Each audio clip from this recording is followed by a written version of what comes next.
My name is Ronald. I'm from Cleveland, Ohio.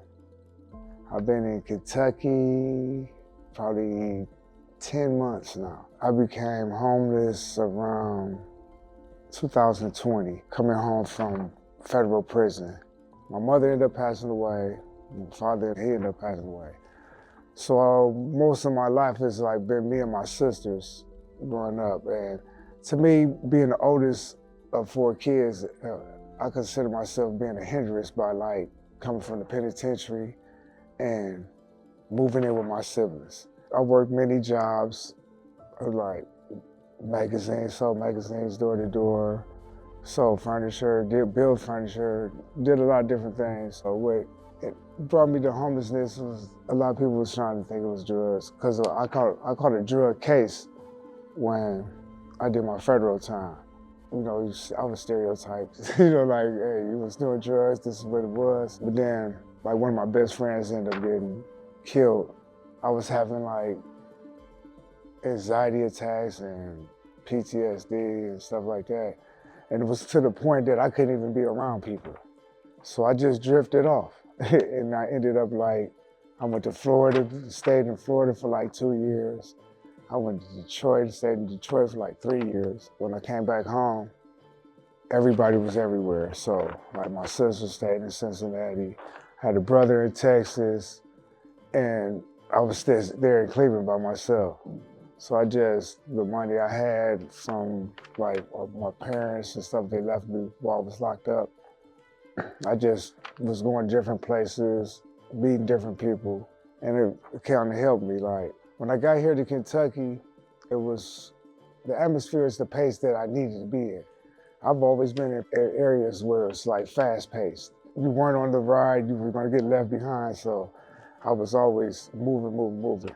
Now that I've been here in Kentucky, I've completely slowed down. Like, I had before used drugs, heavy. I never looked at those as the reason of me becoming homeless. It's like a person that smokes cigarettes, I guess, I would look at myself as. Because I could stop smoking cigarettes or I can smoke a cigarette. But I don't look at that as an excuse for me to be not paying bills or not to be taking care of myself or stuff like that. I'm happy that I never went to the extent of taking from my family or robbing or stealing and doing all that stuff. I mean, I have one case, drug case was the only thing I've ever had on my record.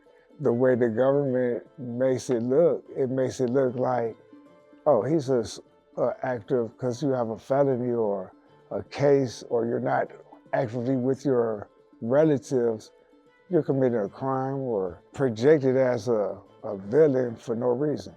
I mean, some people just need help.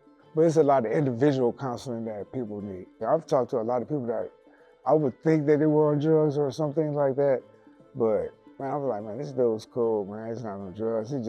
People end up in bad situations, and governments don't help it by stereotyping. Like, I don't believe that they're looking at the facts of what really is bringing the people to homelessness. To me, this is like the worst city to be homeless. And I'm not saying that the people that are trying to help, but it's like, it's above the people that's helping. Like, your own government is not even trying to help.